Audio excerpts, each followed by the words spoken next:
The Mom View is brought to you by Moms for America in partnership with the Herzog Foundation, empowering moms and championing Christian education nationwide. Is chivalry dead? Are manners a thing of the past? Well, it certainly can seem that way, right? But today, the Mom View is bringing you hope with From the Inside Out School of Etiquette, and we're going to discuss teaching values through storytelling. This is going to be great. Coming up next.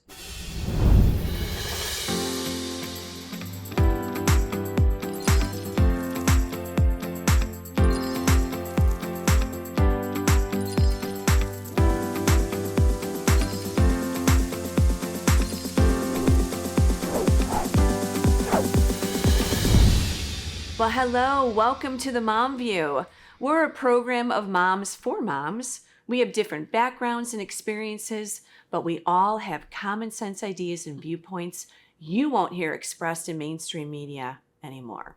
I'm Debbie Curlitis. In addition to myself, our regular host, all the girls here on the couch. We've got Kimberly Fletcher, Allie Legg, Myra Rodriguez, and we have a special guest in the house here today, Vanessa Fora. We're going to have just a blast here on the Mom View. How about it, girls? We're here again. I'm excited. I'm ready to do this. I'm ready for the show. So good to have you with us, so Vanessa. happy for you. Especially today when we get to talk about something that I think we all care very much about, and this whole etiquette idea. Oh I mean, God, the rudeness and the crudeness that's happening in the country.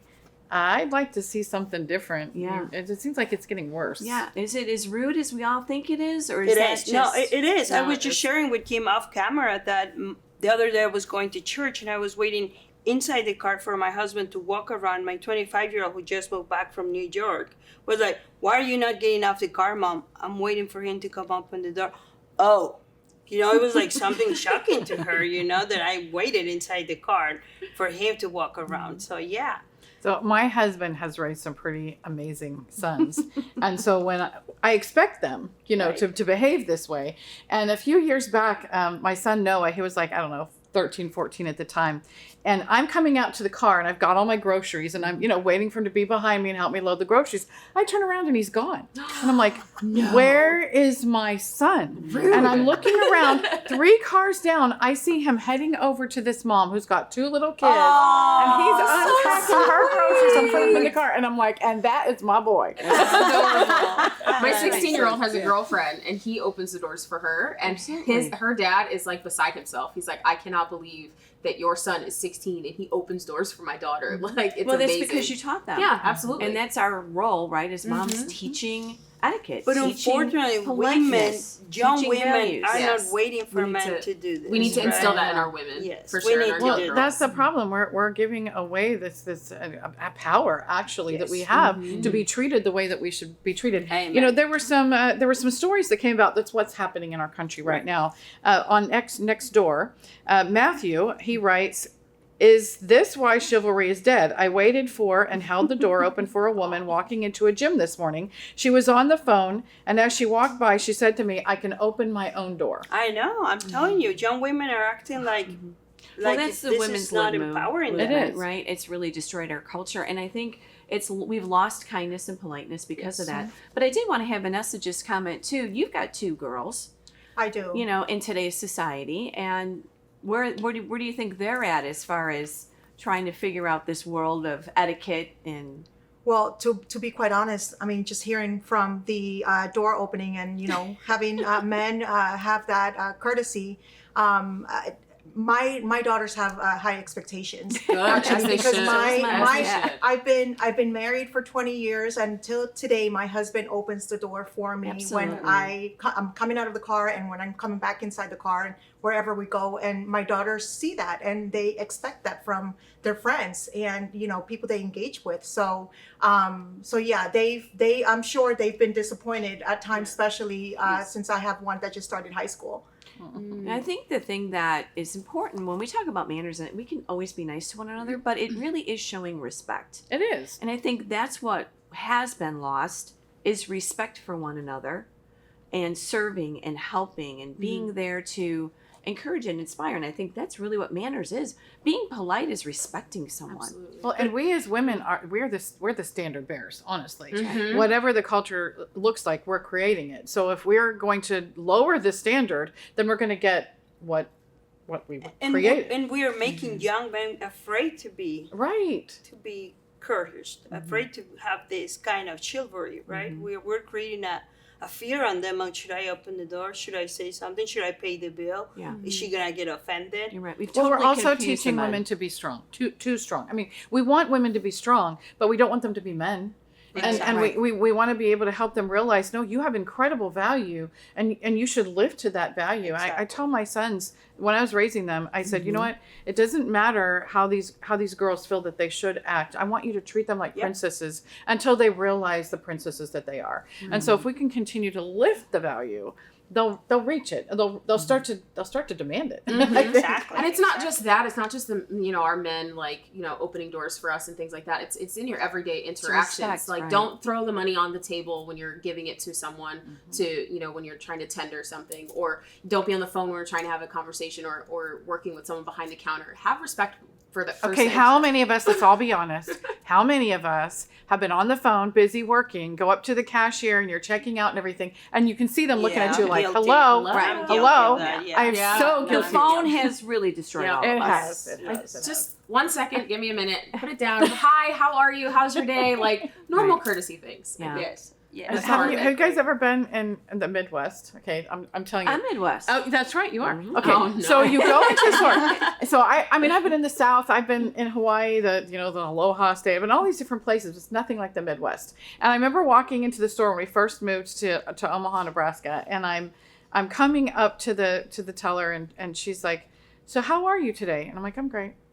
And then she keeps going. And I'm like, oh wait, you really want to know how I am today? And so they're having a conversation. very and friendly then I Midwest. kind of got used to it. Right. When they're like, how are you today? Well, actually, I'm doing pretty well. How are you? You know, and it just changes everything. I'm going to brag on the Midwest. Tucker Yeah. Carlson said to me when we were talking with Tucker, he said, the Midwest is so polite. They've got such great manners. In fact, if you want to find yourself a husband or a wife, Go to the Midwest. So there's a little bit to brag about here in the Midwest. And then I think also social media plays a big role Absolutely. in how the culture is shifting, right? We don't Right. see any good etiquette stuff on social media. Our kids these days are all over TikTok. And what are we seeing TikTok? All kinds of different pranks. Even pranking your mother is a fun thing. It's a good thing. And it shouldn't be. Right. I think there's got to be limits. And so I believe that social media plays a big role in this. And we need to do better, Yes. for sure. Yes. And I think as moms too,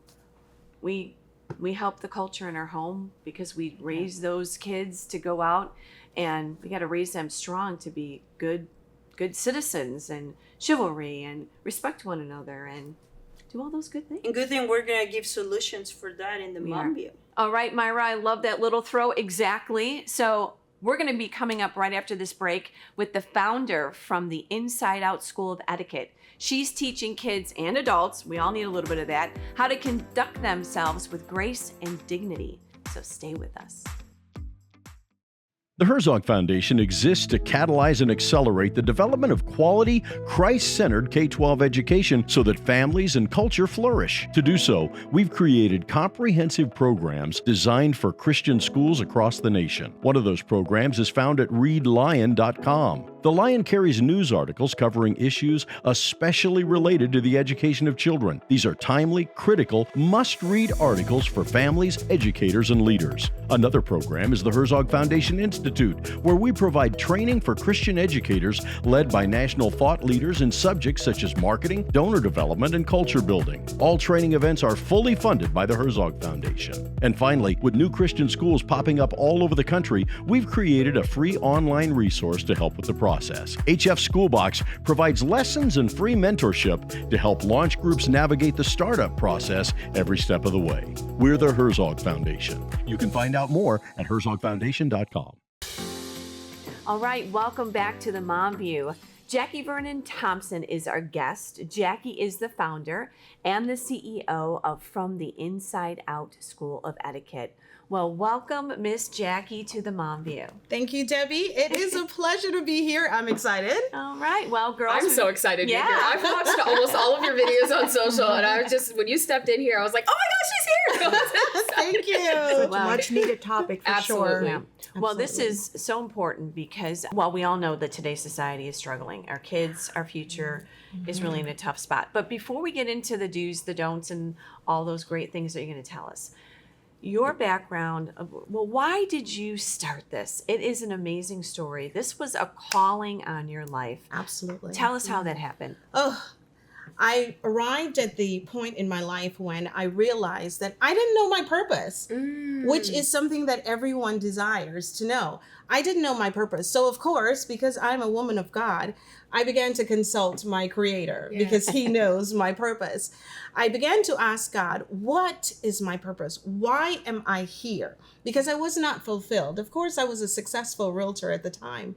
However, I just was not fulfilled. So, on my way to church one Wednesday night, the Holy Spirit spoke to me. And actually, I spoke to the Holy Spirit first. I was like, I said to him, I can remember where we were on the highway, where I was on the highway. And I said, Lord, I know you have more for me to do. He didn't answer me then. While in church, the pastor's preaching, the Holy Spirit said, when you get home, sit still so I can speak to you. Wow. It was clear as if someone were physically sitting next to I me. love when he does that. So I went home, took my shower. Normally I watch a TV show or something. Right before my slumber, the Holy Spirit said, I want you to create etiquette DVDs and an etiquette school. Wow.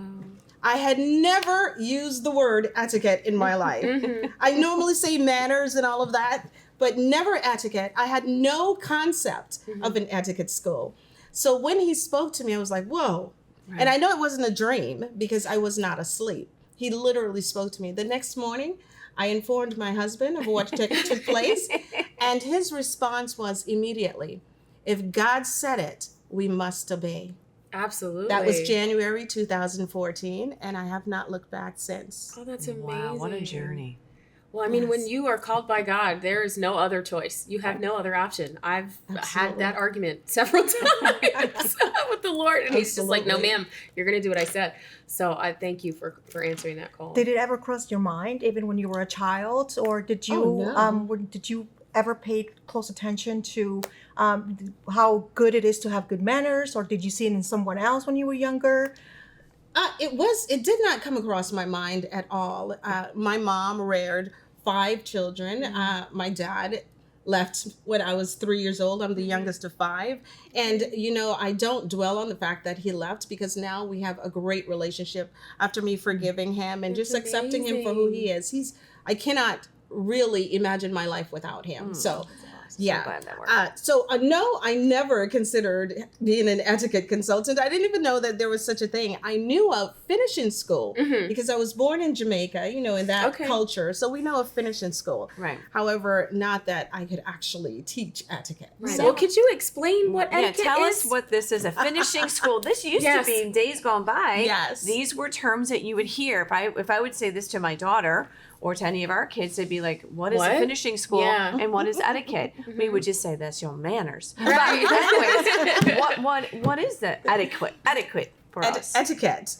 I like to pronounce the T because, yes, etiquette. Yes, it's very important to understand that a basic definition of etiquette, because I teach children quite often, so it's important to break things down so they can understand it.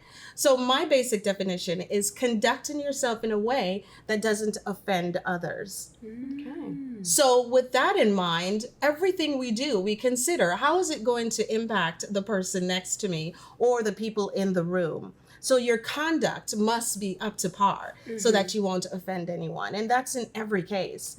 Etiquette is required in every single thing we do. their protocols. Oh, could you give us a couple Yes, examples? tell us what you teach there at that school, Yes. because it's quite a list, might we say here. And it's so much more, and I'm so grateful for that. One of the things that we do is, of course, we work with our girls because it's very important for us to teach our girls so they will grow to be ladies. Yes. Yeah, there's a huge difference between being a lady and just a female. Right? You don't tell me you're a lady. I see your conduct and I determine that you're a lady. Yes, ma'am. So sitting gracefully, keeping those legs closed. Yeah. Standing and taking a picture with your legs open is not a power move, ladies. It is just inappropriate for a lady. Yes, ma'am. And that's a different thing. We teach our boys chivalry because they need to know when mom picks you up from school, go ahead and open her door, right? Don't allow her to open her door on her own. You're a gentleman. Again, there's a difference between a gentleman and just a man. Yes. Yeah. Right? Absolutely. So there's a long list. Of course, we have integrated netiquette rather, which is etiquette on social media. Which Wow, is a this has very got big to be a deal. very big topic. What does that include? Again, conducting yourself properly. Yes, my goodness. Knowing how to respect others' opinions, knowing how to respect others, knowing not to go into debate or argument on social media in front of the whole world, and knowing when to press send or not. That's good. Yeah. That is major. 48-hour rule here. Yeah, especially when you're offended or upset or excited. Any of those just slow down. for sure. And it's very informative because a lot of people would consider etiquette to be solely focused on how to use the silverware. Oh yes, that's yeah. a huge myth. Right. That etiquette is only required at the table. Yes, there are many protocols when dining. However, it's so much beyond that. It's just life in general. You walk into the post office and I open the door for you. Etiquette or hold it. Etiquette is for you to say thank you. Right. And for me to stay around long enough to say my pleasure. Right? And that small talk is so very important. However, it is dismissed in society. When I say thank you, don't just keep moving. Say you're welcome. Eye My contact. pleasure. I know you talk a lot about that, right? Just communication and connecting. I think we all know that social media has created a generation of non-communicative kids. Yes. One-on-one. They don't know how to talk on the phone. All these things. So as parents, we have to go above and beyond. Because it's Absolutely. not in your everyday life anymore. Unfortunately, the cell phone has taken over. Right? When was It's the so last time? informal. Absolutely. informal. Have you been in a restaurant lately and you see a family or a couple and they're all on their cell phone? It's like, who's communicating? Nobody Right? knows what to talk about anymore. They text. Yes. They'll literally It's so sit wild. at the table and I'm texting you and you're texting No. me without us verbalizing. So it's a huge deal. You're bringing back a lost art, ma'am. It is. God. Right? Love It sure it. is a lost art. And are you surprised at the response? I mean, from what I'm understanding, this has been widely popular. A school of etiquette. I mean, this is not usual. People are signing up, taking classes, incorporating them in schools and church. Tell us about how popular this has become. This is encouraging for all of us. It is a surprise to me. However, when God is in the play, it's never really a surprise, right? Right? We have over 3 million followers on social media, That's a and we're lot. excited about that. And many of them have converted to clients and customers and those students who we're teaching. So it is not just children. We teach adults consistently. We teach via Zoom, in person, and we travel quite a bit. We also have an online cafe for adults because we get so busy sometimes we don't have the opportunity to actually sit for a class. So self-paced online courses on various topics. We made sure that everyone who wishes to conduct themselves properly can access our classes.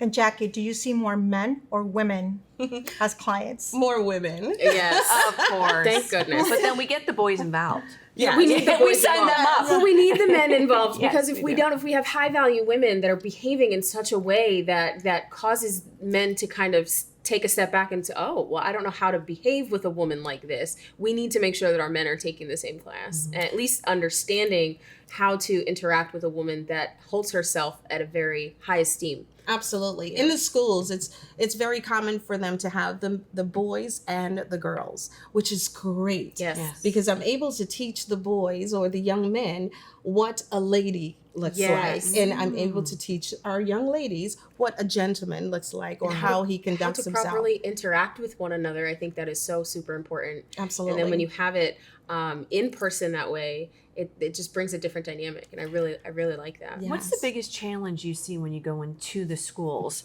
where you kind of say you're starting from square one a little bit? Like you couldn't believe A, and now they're here. I'm just curious. One of the biggest challenge and most significant challenge is teaching the students a certain thing, and unfortunately the teacher or some of the leaders in the school are doing differently.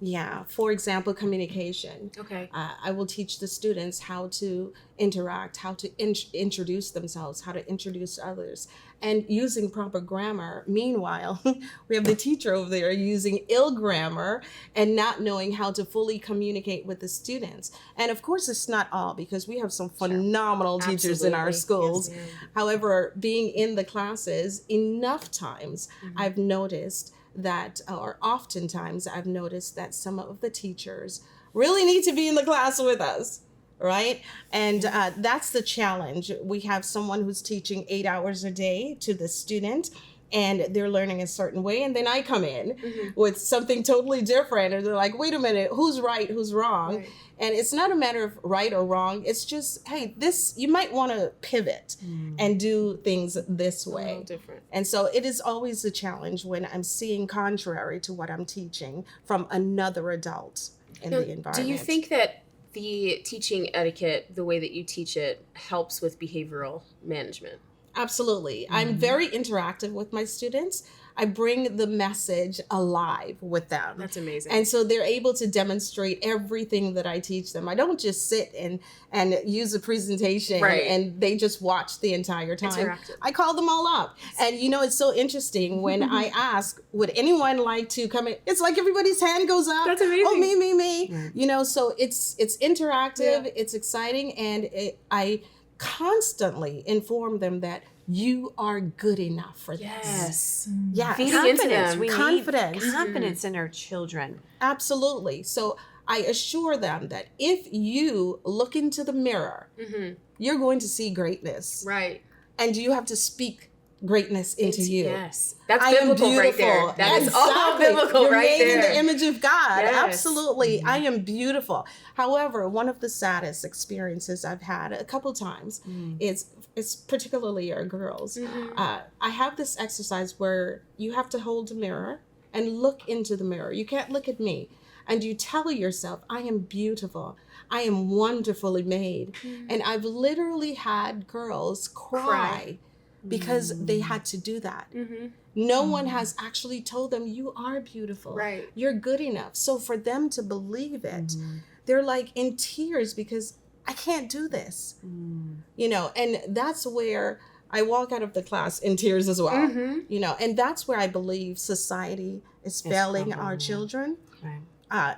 Those affirmations, making a big deal about affirmations, because I do my affirmations every morning. No matter how established a person is, you've got to speak to yourself, because when you step out there in public, the devil is ready to go against you. Yes. Right? Oh, yeah. So I'm just making sure that I ensure our children that you're good enough. And I like to say, and I've said this for the last several months, you are a daughter or a son of the King. Yes. And if you do not hold yourself to that value, to that standard, then you're going to do what the world tells you, or tells you that you are. You are a daughter or a son of the King, and you deserve nothing less. So that value needs to be portrayed, and I love that you do that. And the affirmations are amazing. That's biblical. There's power in the tongue. Yes. So you have to speak into yourself, especially if you don't have good people in your life that are willing to speak into you. So Yes. do that yourself. I love that you teach that. Oh, Have thank you so much. Have you taught families, entire families, or good question, yes. just individually? 'Cause Oh no, sometimes it's mommy and me, or dad, mommy and the child. I love it. Because I believe everyone needs to grow together. And once the child learns something, there has to be someone to, one, keep them accountable and to enforce it. Right, because it'll be difficult. I'm thinking, putting myself in the shoes of the young adults in the schools, learning all these great, manners and etiquette, and then coming home, and it's like a totally different way of behaving or being. Unfortunately, that's what happens quite often. Our parents or some of the guardians will say, oh, my child needs that. My child needs that. Meanwhile, we are learning from you, ma'am. They are learning in the environment in which they have been grown in. So if you're wanting your child to learn this, you need to make sure that you're learning it too, so that you both can hold each other accountable, because that's how that works. I remember going to cotillions when I was younger. That's almost like a lost art as well, but they teach you etiquette in order for you to participate in the cotillion. Do you think that with now this new show, Bridgerton, coming out, I know that it's a little... It's not for our little people. Right, not for the little ones. But when it comes to the dancing part and the courting and the etiquette that is shown there, the respect between male and female, I think that is so important that we instill that. Do you think that that's something that we can kind of bring back to culture a little? Absolutely. I teach in a school, Bethlehem Junior Academy in our municipality, and every year we have a cotillion. I love it. It is just the most beautiful thing. Girls always love that. Ladies, we need to bring this back. And we have our boys. Absolutely. Girls are dressed in the princess style dresses, all white. The boys are in their tux, and they learn the waltz dance, and it's just a beautiful thing. We are bringing it back. Please do. Well, you've got to tell us, Jackie, how do you invite someone to take a class without being offensive or without having the other side with etiquette? Right. How do you say that politely? Yes. You need to go to Jackie's school. How do you say that politely? Yes. And I have to say a story. My husband's going to kill me for this, but my husband, I met him. I knew him before he knew me, because he was a great soccer player, and I used to go watch him play soccer. I met him. We started dating, and I was just so in love with him. Right? He was like this soccer player star, and it was just amazing just to be able to spend time with him, until we went to dinner one day and he ordered a sancocho, which is a Colombian soup.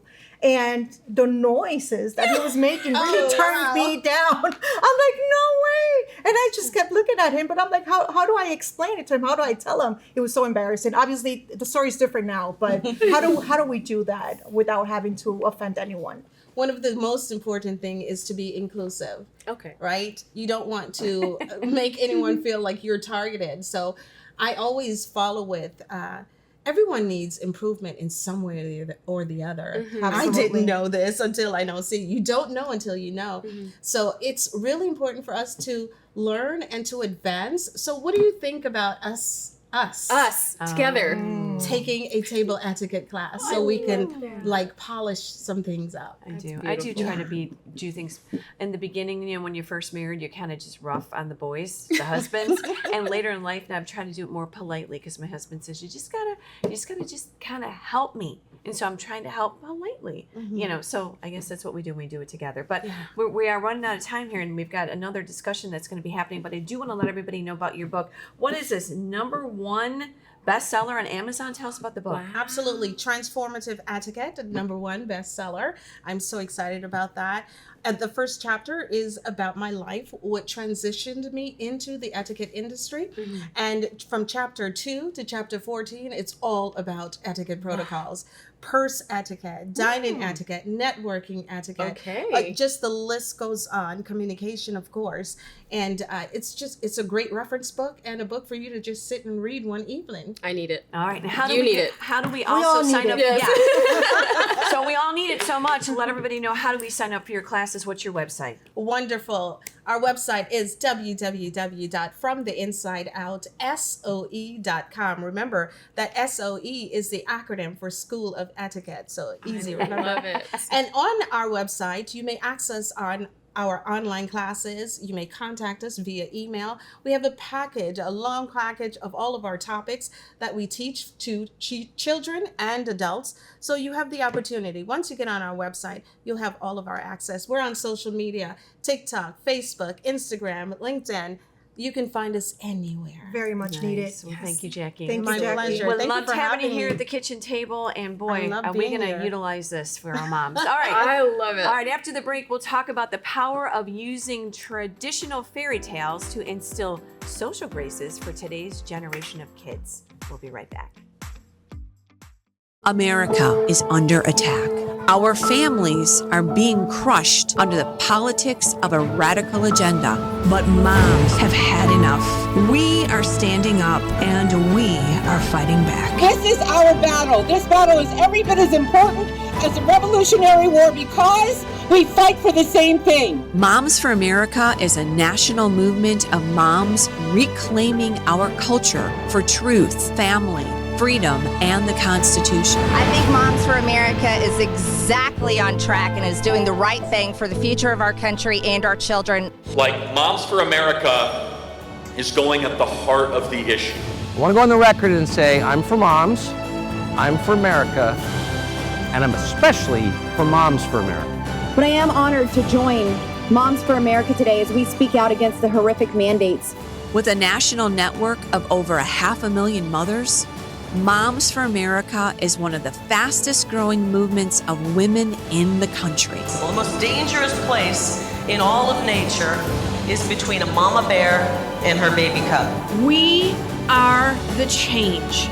No matter what, no matter where, and no matter how difficult the obstacles are that are facing us and our families, we will not give up and we will not give in. So if not now, then when? If not you, then who? Welcome to the Momland Revolution.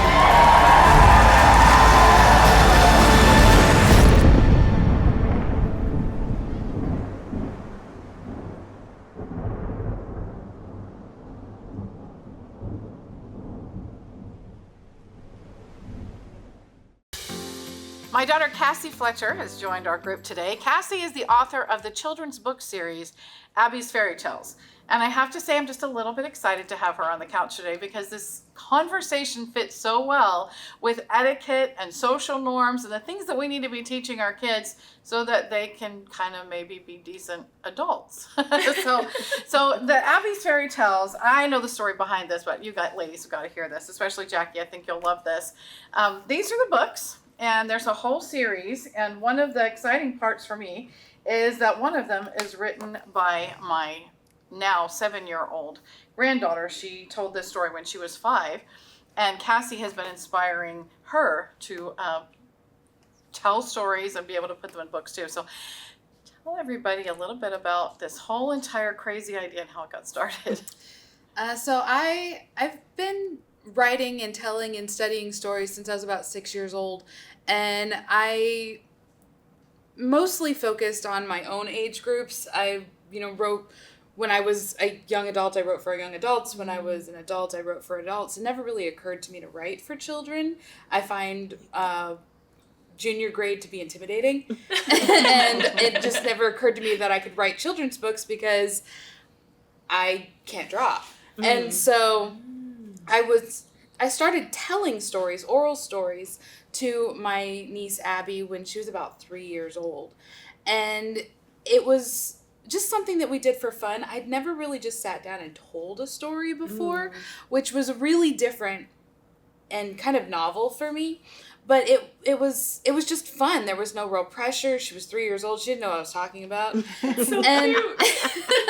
And so the first story that I told was so good that I was like, I should start recording these, because I wasn't planning on doing anything with them. I was just like, just to have them. And then when she's older, she can listen to them again. And so when she was 5, she came into my room one night and she had had a nightmare and her parents weren't there. And so she came in to me and she was like, can we tell stories to each other? Because that had become a comfort thing for her. Sweet. And one of the ways that she and I specifically, but all of my nieces and nephews, we communicate through story. Wow.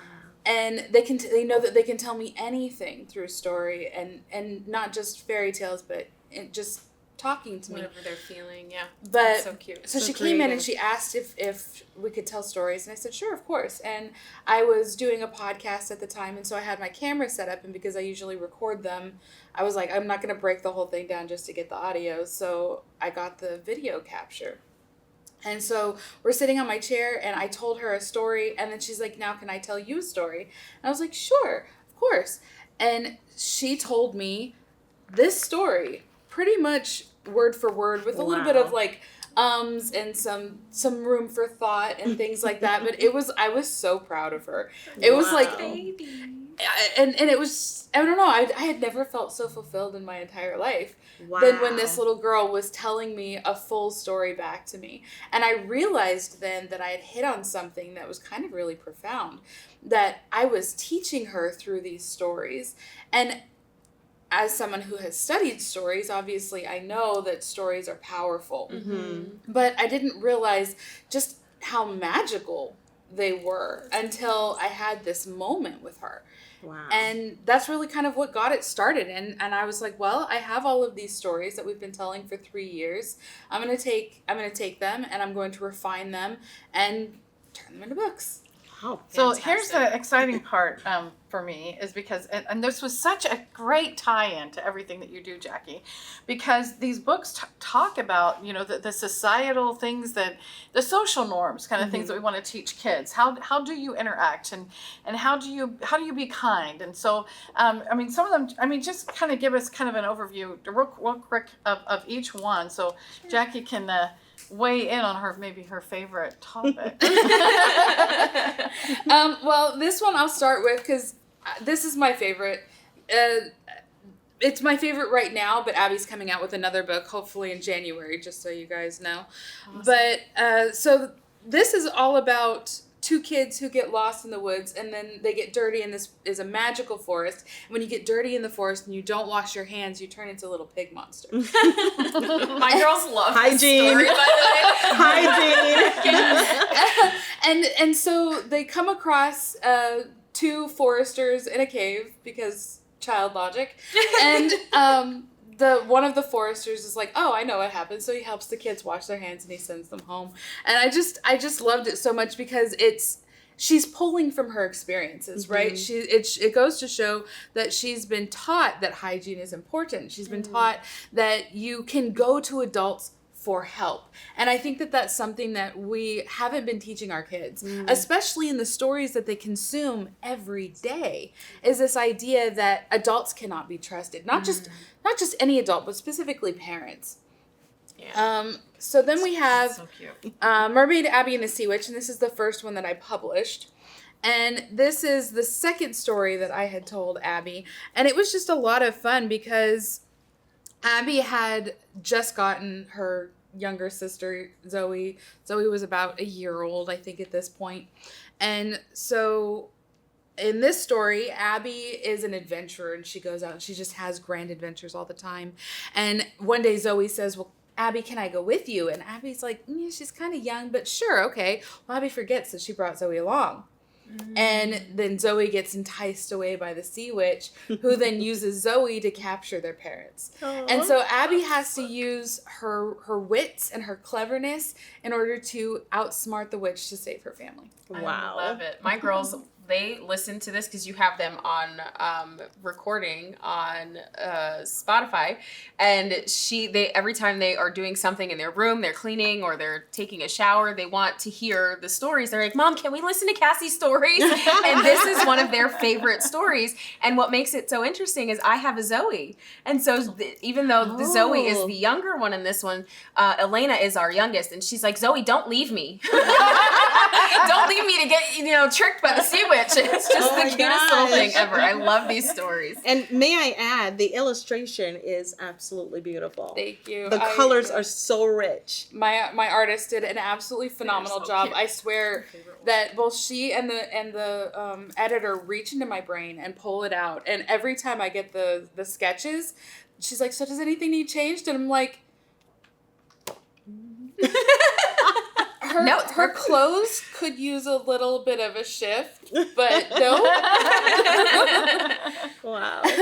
This is my only retelling, my only fairy tale retelling, and this is the Abby and the Princess and the Frog. And the reason I retold this story, and I did actually retell it as an oral story, and this is one of the ones that unfortunately I did not record. Yeah. So, but we have a copy of the Princess and the Frog, and it's awful for modern audiences, okay? It's like, I've studied fairy tales. I know that the fairy tale context is totally different now versus what it was then, but this is just really, really bad, because you got this really awful, selfish princess who's like just being horrible the whole time, and then, you know, she grudgingly allows the frog into her home, and then she just gets so fed up with the frog that she picks him up and she throws him against the wall. He hits the wall, he turns into a prince, and you turn the page and they're getting married.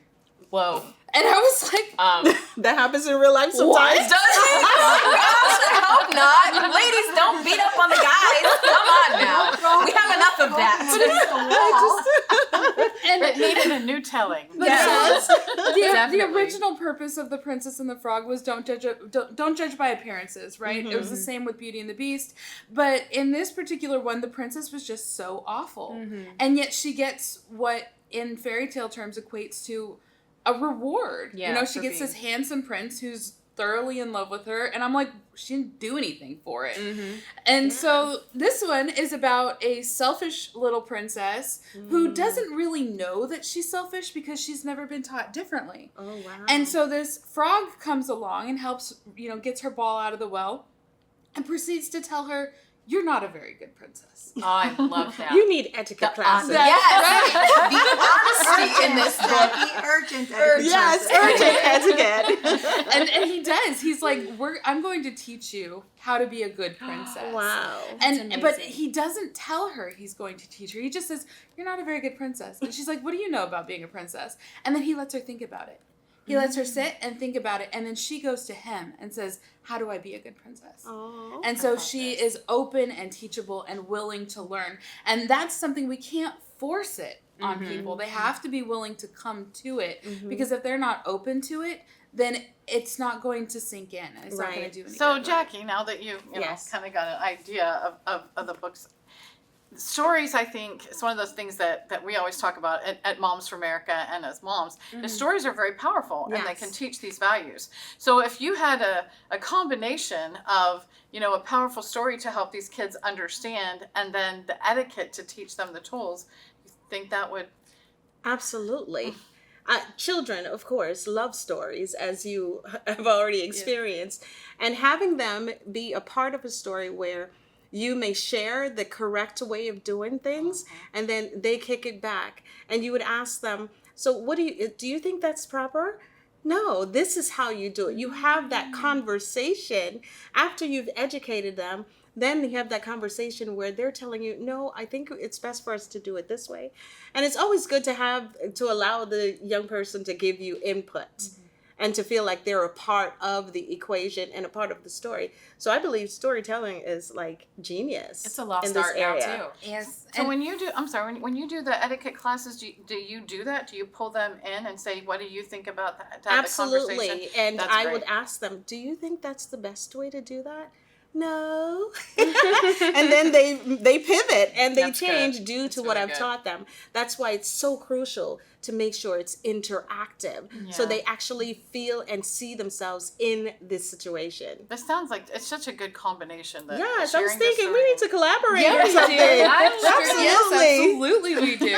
That's awesome. I was, this was a while back, but you remember I was telling you that story that I told Abby about this awful, selfish little princess who just like throws a fit all the time, and just her parents just gave her everything that she wanted, and she goes into a store, and she goes to the store, and she's like, I want this, and they're like, well, you know, you have to pay for it, and she's just like, but I want it, and she just throws an epic tantrum in the middle of the store, and then the parents come in and buy it, and then they take it away and they leave, and they don't reprimand or nothing, and that's the end of the story. And Abby goes, I was like, so what do you think? And she goes, That was a terrible story. I retold that story to my girls, and they said the same thing. And Elena's face was red because she was having temper tantrums like nonstop. And I'm like, here, let me sit you down and tell you the story. And she was like, I'm sorry, Mom. Yeah. Because so when you reflect their behavior back at them in a way where there is distance, they're able to look at this, because we can see bad behavior in other people very easily. Self-reflection. But bad behavior in ourselves, but not just bad behavior, good behavior. It's very difficult for us to see good behavior in ourselves, to see when we've done something that is done well. And that's why we rely on other people for those affirmations. But when you see it in a story and you can say, I've done that, or I could do that. Yes. And that's one of the things that I really love about Abby's book, the fact that it's been published. She did that. But not only did she do that, because she did that, other kids are going to look at that and say, I can do that. Absolutely. And it's very powerful to see people your age, peers your age, which is why I love that you have these girls coming together and learning with and from each other. Seeing so much of this world is, I can't do that. And you know, Allie brought up Bridgerton in the last segment, and people. Sorry, y'all. Well, it's the concept of the story. You're right. But the problem is that people are looking at shows like Bridgerton and saying, well, you know, I would like to, but I can't. I can't act that way. I can't speak with proper grammar. I can't dress well. I can't open the door for people or allow people to open the door for me. It's not true. And the more that we go back to the fundamentals, because these are all original fairy tales. They're not retellings except for The Princess and the Frog. But fairy tales are true in such a deeply foundational way. And I kind of liken it to what C.S. Lewis said about natural law. Everybody recognizes when there's been injustice. You know, when something happens and you say, that's not fair. According to whom? According to what?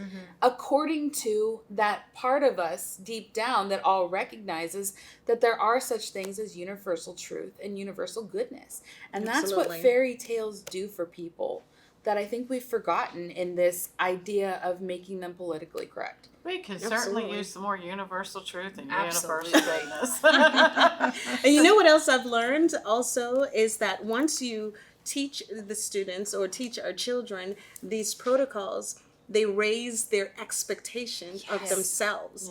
They raise their standards. They're like, oh, wow, I could do this. And next thing you know, they're expecting more. And they're expecting more of those they interact with as well. Right? I love the whole transformational word that you use, and I feel like this is the same thing that you're doing, Cassie. It's transformational, and this is at the very youngest developing stages of that, of when you're trying to plant those seeds, if you will. But the best thing about it is that Mom is learning right along, you know? And so you're telling the story and you're reading the story to them and you're like, wow, you're learning two things. One, stories connect, and two, I can teach something without having to just teach it, you know? They're learning it by seeing other experiences. There's one more thing that you added. You've got the workbooks that go along with this now too. So moms have an opportunity to sit down and talk about these things. Yeah, so because Abby was learning how to tell stories, I can't always be there to help other kids learn how to tell stories, but I did do this, and there are 7 basic plots that Christopher Booker in 2004, he wrote a book called The 7 Basic Plots. And I pulled from that. And so this is the Overcoming the Monster story. And that's the Mermaid Abbey is an Overcoming the Monster story. And so I took that book and then I turned it into a workbook to give kids a guide through learning how to tell these Overcoming the Monster stories. And I'm going to do one for each of the 7. That's excellent. And Cassie, I know you're the aunt, right? Of This Is Your Niece. What would you say would be a few words of encouragement for women, just adults in general, that may not have kids just yet, or have family members they have kids? How do you encourage them to take that step and understand the importance of reading to that one child in their circle? everybody has children at the influence, whether that's children at church, whether that's children at, if you're a teacher, if you're a neighbor, everybody has children within their sphere of influence. And more important even than reading, because people, especially here at Moms for America, we talk about the importance of reading. Even more important than the importance of reading is the importance of telling stories out loud to each other. Mm-hmm. Stories about your family history, stories about general history, stories about culture, stories about truth, fairy tales, birth stories. Kids love name their birth stories. Kids love to hear stories about themselves. Every child has a birth story and every child has a name story. How did you get your name? And that is even it's just so personal because the parents had to think about it. They had to consider it. They had to look at this child and say, what do I want from you in your life? And put a name on it. Right. And it's I love so that. profound. So true. It's so I powerful. love that. That's their own fairy tale. These stories that these kids have, the stories that we're giving to children now through books, through television, through movies, they're so empty. We are feeding kids empty stories. And because we're feeding them empty stories, they're growing up empty. And they're being filled with stories that the world is telling and those them. fake stories on social media, Facebook, TikTok, Instagram, those are not the real stories necessarily, right? No, they're not. Yep. I love how this just so all connects together. And it was great having both of you on here because then moms can see the connection of sharing the story, learning these important character traits to help us be decent people. And we've got a lot of good ideas to share at the end. So more on setting our kids up for success after the break. What kind of America do you want to leave future generations? What do you want America to look like for your children and your grandchildren? Our nation is at a crossroads, and it will be us, the mothers of America, who will determine the future of our country. What we teach and nurture in the hearts of our children and how we vote will make all the difference. If you love God, respect life, honor family, and cherish freedom, then use your voice and be heard. We teach these values in our home. Let's secure them with our vote.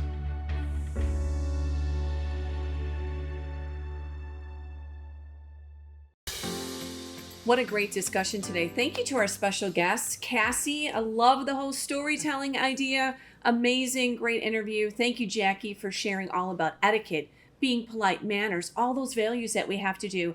And the thing that we do here at Moms for America is so great is we support moms. We have everything that you need for Moms for America. Our website is momsforamerica.us. I want to encourage you to visit our website so we can share all of our resources with you. And I know that's really what we're here to do as moms, support one another. Definitely a great resource. Go to our website. There's everything you need to know on there. And if you can't find it, email us. We'll find it for you. For sure. It's a great place to get everything that you need on how to be a mom, how to get engaged in your community. Navigate culture, and connect. policy, all I mean, things. it's great. It's not overwhelming. That's what's really great about it. And we have this really cool button at the top that says search. So whatever we talk about, you search it, you'll find it. And we just love having you here at the Mom View. And make sure and follow us at themomview.com. You can see all our archived shows and find out when the next shows are coming up. And also on social media at The Real Mom View on Instagram, Facebook, and Twitter. On X, I guess it is. I think we're everywhere now. Yeah, we pretty much are. And TikTok, the Mom View. So yeah, we are everywhere, and we love taking this time to spend all these conversations that we have about what matters to us. So we hope that you'll join us again next week on the Mom View because we'll be here on the couch talking about all the things that matter to you. Thanks for joining us. We appreciate you.